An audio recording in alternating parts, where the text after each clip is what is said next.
Bonjour à tous, j'espère que vous allez bien. Aujourd'hui, on va faire ce pain pita. C'est un de mes pains favoris. Franchement, il est excellent. Si vous allez l'essayer, vous allez l'adopter, je suis certaine. J'avais envie de partager avec vous cette recette depuis que j'ai reçu mon Thermomix. Mais malheureusement, après quelques jours d'utilisation, j'ai remarqué qu'il avait un petit problème. Et du coup, j'ai dû le renvoyer. Ils m'ont renvoyé un nouveau et je viens de le recevoir il n'y a même pas 2 jours. Donc pour ce pain, il va vous falloir 350 grammes de farine complète, 150 grammes de farine blanche, une cuillère à café de sel, une cuillère à café de sucre, une cuillère à soupe de levure boulangère et 350 grammes d'eau normal du robinet si vous allez préparer avec le Thermomix ou avec le Monsieur Cuisine. Si vous préparez le pain à la main ou avec juste un pétrin normal, utilisez de l'eau tiède. Donc, je vais mettre dans mon bol l'eau.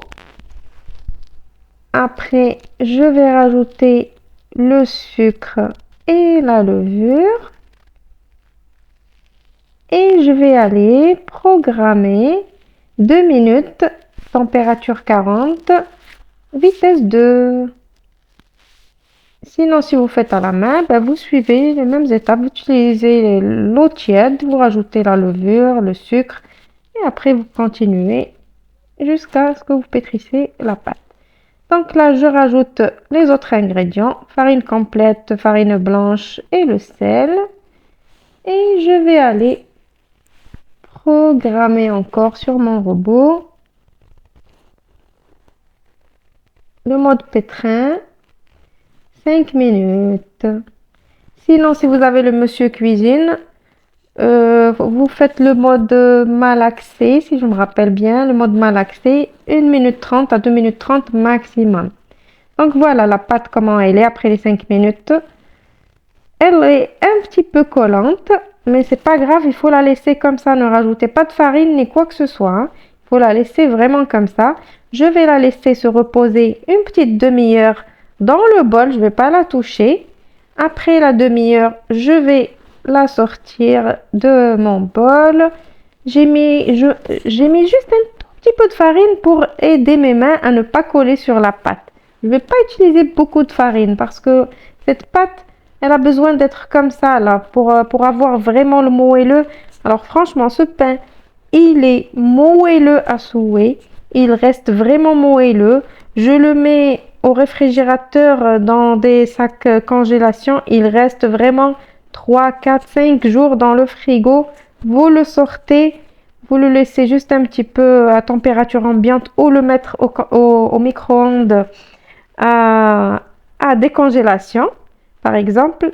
Et vous allez voir, on dirait, il sort du four.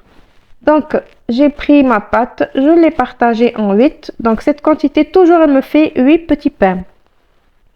Par contre, si vous voulez des gros pains, en fait, vous pouvez faire comme vous voulez. Moi, j'aime bien faire des pains individuels comme ça. Sinon, si vous voulez, faites deux gros pains.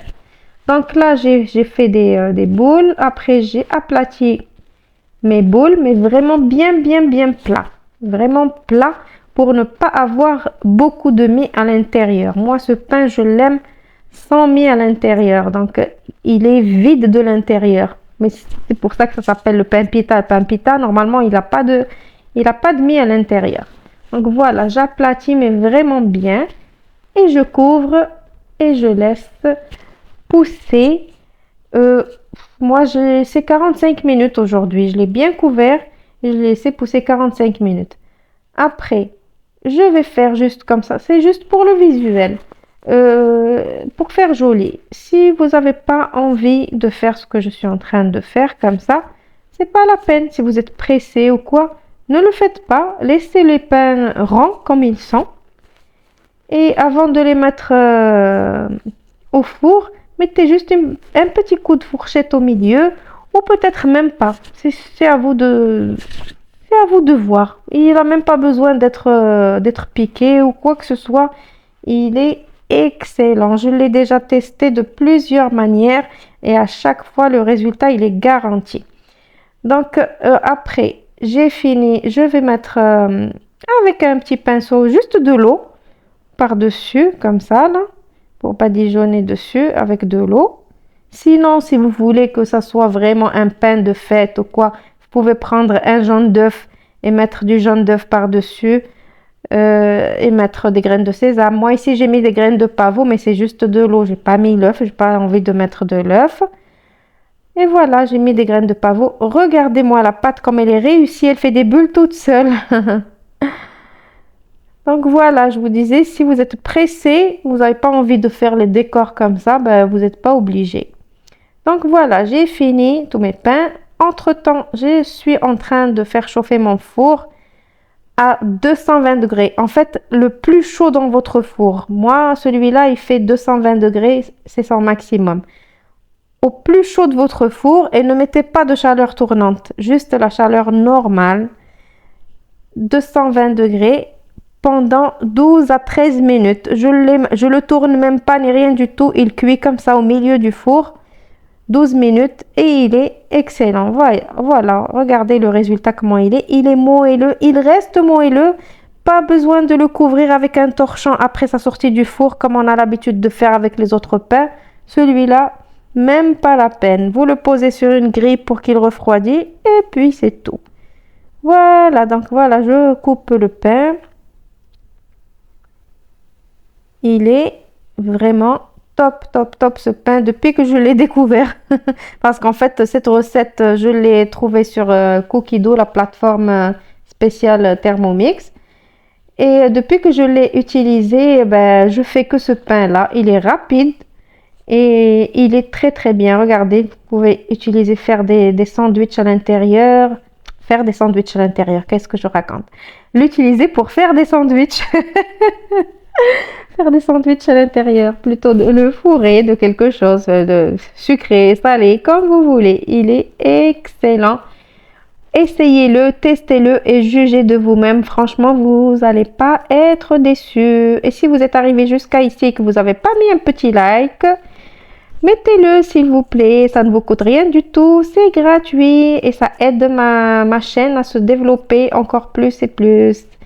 Et n'oubliez pas aussi de vous abonner si vous n'êtes pas abonné à ma chaîne et de partager la vidéo si elle vous a plu avec vos connaissances pour m'aider un petit peu à développer ma chaîne.